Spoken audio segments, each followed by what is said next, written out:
Hello বন্ধুরা, আশা করি সকলে খুব ভালো আছেন। আজকে পেঁয়াজকলির একটা নতুন ধরনের রেসিপি নিয়ে এসে হাজির হয়েছি। গ্যারেন্টি দিয়ে বলছি, একবার যদি রেসিপিটা দেখেন না, না বানিয়ে থাকতেই পারবেন না। আর একবার যদি বানিয়ে খান, বারে বারে কিন্তু পেঁয়াজকলি নিয়ে এলেই আপনাদের মনে হবে এরম করে বানিয়ে নিই। বানানোটা একেবারেই সোজা। আমি এখানে 300 গ্রাম মতো পেঁয়াজকলি নিয়ে নিয়েছি। আর নিয়ে নিয়েছি কতগুলো আলু, মাঝারি সাইজের আলু নিয়েছি। আর 1 বাটি পরিমাণে এখানে নিয়ে নিয়েছি কড়াইশুঁটি। আলুটাকে ভালো করে ধুয়ে পরিষ্কার করে নিয়েছি। শীতের আলু, তাই আলুগুলোর আমি গায়ের খোসাটা এইভাবে ছাড়িয়ে নিচ্ছি। সমস্ত আলুগুলোকেই আমি এইভাবে কেটে নেব, খোসাটা ছাড়িয়ে নেব আর কি।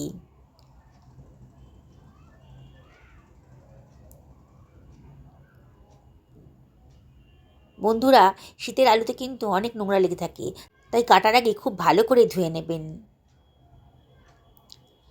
আলুগুলোর খোসা ছাড়ানো হয়ে গেছে। এবার আলুগুলোকে আমি মাঝখান দিয়ে কেটে নিচ্ছি। একটু বড় বড় পিস করেই রাখবো, মানে মাঝখান দিয়ে একটা করেই কাটবো। আর মাঝখানে একটুখানি কাট লাগিয়ে দিচ্ছি, তাহলে আলুর ভেতরের অংশটাও খুব সুন্দর করে সেদ্ধ হয়ে যাবে। আলুগুলো কাটা হয়ে গেছে। এবার আলুগুলোকে আমি একটা প্রেশার কুকারের ভেতর দিয়ে দিচ্ছি, একটু সেদ্ধ করে নেব। একটা সিটি দিলেই হবে, খুব বেশি সেদ্ধ করবো না, আলুটা কিন্তু গলে গেলে পরে ভালো লাগবে না। প্রেশার কুকারের মধ্যে জল দিয়ে দিলাম, আলুগুলো যাতে ডুবে যায়। আর দিয়ে দিচ্ছি 1/2 টেবিল চামচ মতো লবণ দিয়ে দেবো। একটু সব কিছু ভালো করে মিশিয়ে নিলাম। এবার আমি এটাকে ঢাকা দিয়ে গ্যাস ওভেনে বসিয়ে দিচ্ছি, একটা সিটি হতে দেব। এদিকে বাকি অ্যারেঞ্জমেন্টগুলো করে নিই। পেঁয়াজগুলিটা আগে থেকে ভালো করে ধুয়ে পরিষ্কার করে নিয়েছি। মাথার দিকে যে ফুলের মতো অংশটা আছে, ওটা কিন্তু কেটে বাদ দিয়ে দেব, ওটা আমাদের কোনো কাজে লাগবে না। হাত দিয়ে ছিঁড়লেই তাড়াতাড়ি হবে, এই জন্য এই ফুলের মতো অংশটাকে হাত দিয়েই ছিঁড়ে নিচ্ছি। এবার পেঁয়াজ কলিগুলোকে আমি কেটে নেব। পিছনের দিকের মোটা অংশটা কেটে বাদ দিয়ে দেব। এটা শক্ত, এটা খেতে ভালো লাগে না, এটা বাদ দিয়ে ফেলে দিচ্ছি। এবার পেঁয়াজ কলিগুলোকে আমি দেখুন কীভাবে কেটে নিলাম। খুব বেশি বড়ও করিনি, আর খুব বেশি ছোটও হয়নি, এইভাবে আমি কেটে নেব।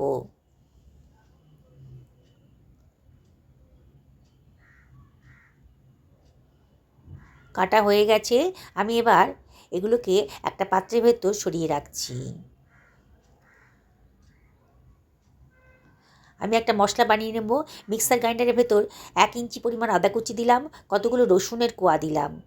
আর দিয়ে দিচ্ছি একটা টমেটোকে কেটে রেখেছিলাম, কুচি করে দিয়ে দিলাম। 1 টেবিল চামচ গোলমরিচ দিলাম। আর দিয়ে দিচ্ছি 1/2 টেবিল চামচ গোটা জিরে। 1/2 টেবিল চামচ লবণও দিয়ে দিলাম। এবার জল ছাড়াই এটাকে গ্রাইন্ড করে নেব। একখানা কাঁচা লঙ্কাও দিয়ে দিলাম, খুব সুন্দর একটা গন্ধ বেরোবে, টেস্টটাও দারুণ আসবে। দেখুন আমার এটা গ্রাইন্ড করা হয়ে গেছে, সরিয়ে রাখছি। আমি প্রেশার কুকারে একটা সিটি দিয়েই কিন্তু প্রেশারটা ফেলে দিয়েছিলাম, খুলে দিয়েছিলাম আর কি। আলুগুলো কিন্তু একটু শক্ত শক্তই আছে। কড়াই গরম হয়ে গেছে, 3 টেবিল চামচ মতো সর্ষের তেল দিয়ে দিলাম। তেলটা গরম হয়ে গেছে যখন, আলুগুলো দিয়ে দিলাম, সেদ্ধ করা আলুগুলো। এবার এর ভেতর দিয়ে দিচ্ছি সামান্য একটুখানি হলুদের গুঁড়ো, এই 1/4 টেবিল চামচ মতো হবে। আর 1 চিমটা লবণও দিয়ে দিলাম, কারণ আমি কিন্তু লবণ দিয়েই আলুগুলো সেদ্ধ করেছিলাম, তাই লবণটা একটু বুঝে শুনেই দিতে হবে। মিডিয়াম টু হাই ফ্লেমে আলুগুলোকে একটু ভাজা ভাজা মতো করে নেব। মাঝে মাঝেই কিন্তু একটু নাড়াচাড়া করে দিতে হবে, নাহলে কিন্তু পোড়া লেগে যেতে পারে।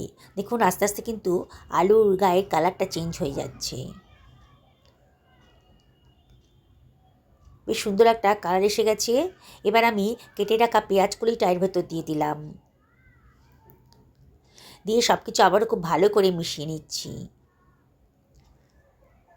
অনবরত কিন্তু নাড়তে হবে। মিনিটখানেক বাদে আমি কড়াইশুঁটিটাও দিয়ে দিলাম, দিয়ে আবারও সব কিছু খুব ভালো করে মিশিয়ে নিচ্ছি।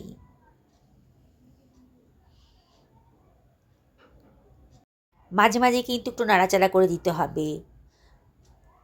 এইভাবে 2 থেকে 3 মিনিট আমি খুব ভালো করে এটাকে মিশিয়ে নেব, মানে ভেজে নেব আর কি। এবারে এর ভিতরে দিয়ে দিচ্ছি গ্রাইন্ড করে রাখা মশলাটা। গ্রাইন্ডারটা ধুয়ে সামান্য একটু জলও দিয়ে দিলাম, খুব বেশি জল দেওয়ার প্রয়োজন নেই। দিয়ে আবারও সব কিছু খুব ভালো করে মিশিয়ে নিচ্ছি। গ্যাসের ফ্লেমটা মিডিয়াম টু হাইতেই রেখেছি।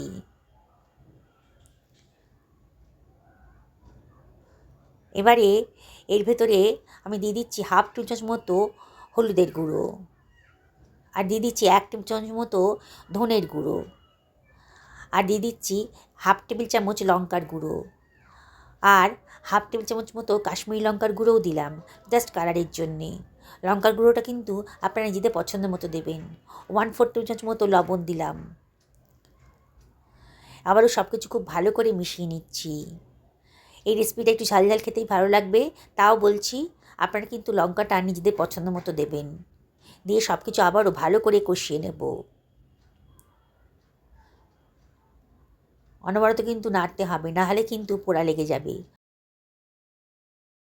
একবার যদি বানিয়ে খান না বন্ধুরা, ভীষণই ভালো লাগবে।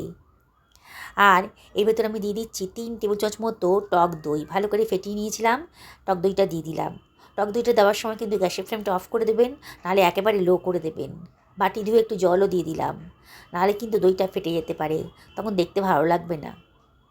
আবারও সব কিছু খুব ভালো করে মিশিয়ে নিচ্ছি। গ্যাসের ফ্লেমটা আবারও মিডিয়াম টু হাইতে করে দিয়েছি, আর অনবরত কিন্তু নাড়তে হবে।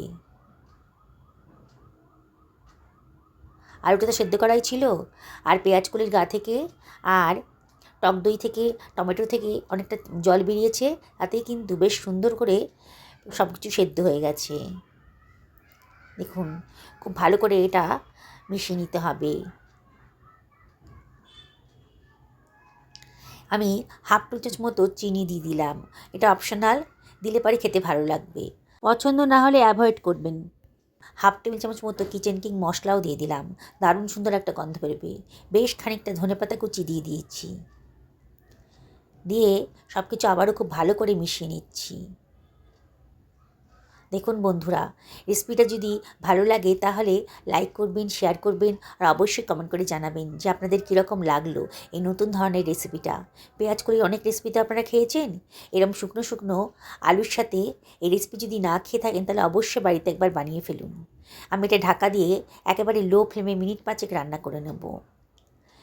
যেসব বন্ধুরা রেসিপিটা দেখছেন অথচ এখন আমাকে সাবস্ক্রাইব করেননি, তাদেরকে আমি রিকোয়েস্ট করবো আমার চ্যানেলটা সাবস্ক্রাইব করার জন্যে। মিনিট 5 বাদে দেখুন কত সুন্দর কালারটা এসেছে, দেখেই কিন্তু লোভনীয়, সবারই পছন্দ হয়ে যাবে। বাড়ির বড় থেকে ছোট সবাই কিন্তু খুব মজা করে খাবে। আমি এটা সার্ভিং প্লেট এটাকে সার্ভ করে দিচ্ছি। যেসব বন্ধুরা এই রেসিপিটা ফেসবুক থেকে দেখছেন তাদেরকে আমি রিকোয়েস্ট করব আমার পেজটা ফলো করার জন্যে। দেখুন কত সুন্দর দেখতে লাগছে, লুচি, রুটি, পরোটা, পোলাও দারুণ জমে যাবে, ভাতের সাথেও কিন্তু মন্দ লাগবে না। একটু ধনেপাতা ছিটিয়ে দিলাম, দেখুন কতটা সুন্দর দেখতে লাগছে। কি দেখে বানাতে ইচ্ছে করছে তো? পেঁয়াজকলির নতুন রেসিপিটা অবশ্যই বাড়িতে একদিন বানিয়ে ফেলুন, পরিবারের সকলকে খাওয়ান, নিজেও খান। যাকে খাবেন না সেই কিন্তু রেসিপিটা জানতে চাইবে, এতটাই টেস্টি হয়েছে। আলুটা একেবারে সেদ্ধ হয়ে গেছে। সুস্থ থাকুন, ভালো থাকুন, এই কামনা করে ভিডিওটা শেষ করলাম। নমস্কার।